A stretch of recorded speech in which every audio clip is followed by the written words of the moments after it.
Damn, Zach. Just when I thought I couldn't get any dumber. You go and do something like this and totally redeem yourself.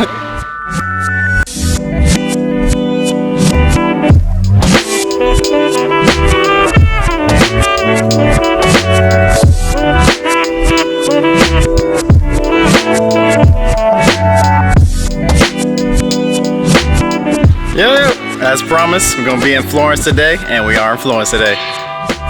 So right now we find ourselves standing in front of the Basilica di Santa Maria Novella.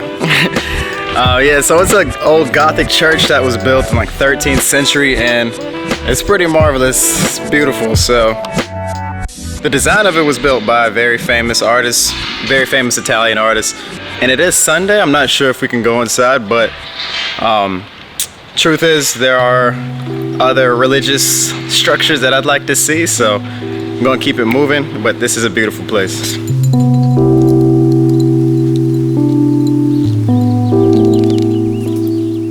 So right now we find ourselves sitting in front of the Ponte Vecchio, which translates to the old bridge. What do you think? Who would have thunk it?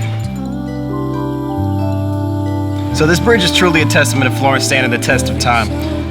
It was built in 13th century, got hit by a flood, had to be rebuilt in the 14th century. And these bridges actually stand over the Arno River. And back in the days, in those times, this is the only bridge that passed over this river. So it allowed access to the other side of town. And when World War II came about, the Germans destroyed every other bridge except this one. Because according to Hitler, this bridge was too beautiful to destroy.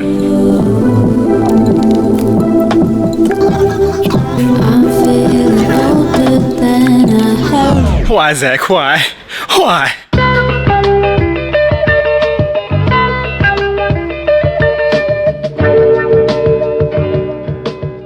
Damn, Zach. Just when I thought I couldn't get any dumber.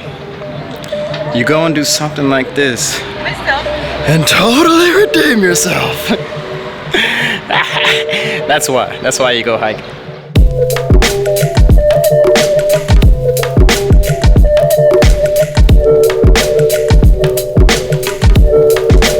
So this is what it looks like on the top at the Piazzale Michaelangelo,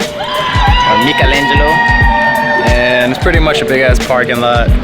So if you have a car, you can drive up here. You don't have to go through the hike that I went through. And they have a bunch of like vendors. I just got something, and it's really, they have some really good art.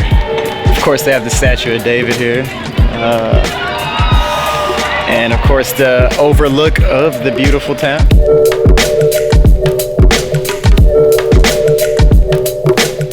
Alright guys, where we're at now is the Uffizi Gallery. We have an appointment at 11:15.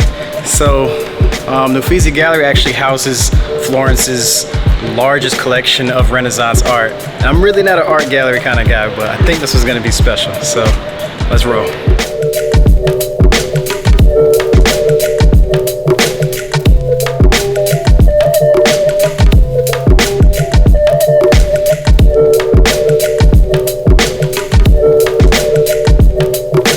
So all the back roads you walk on here, everything looks like it could be a movie scene. Like, looks like it could be some part of a movie. I don't know which one, but one thing to know actually, Florence was the first city in Europe to have paved streets. So they were a little ahead of the curve back in like 1300s. Do with that information what you will.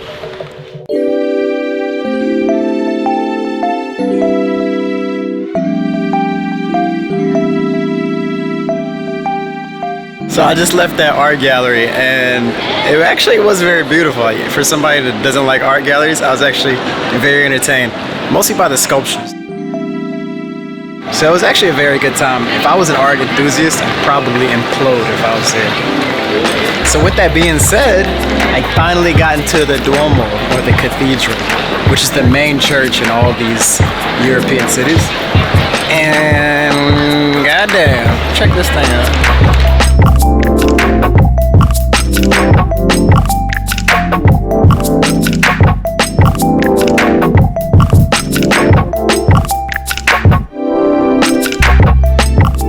So I fear our time has come to a close, my friends. Florence has been beautiful, the whole Tuscan region.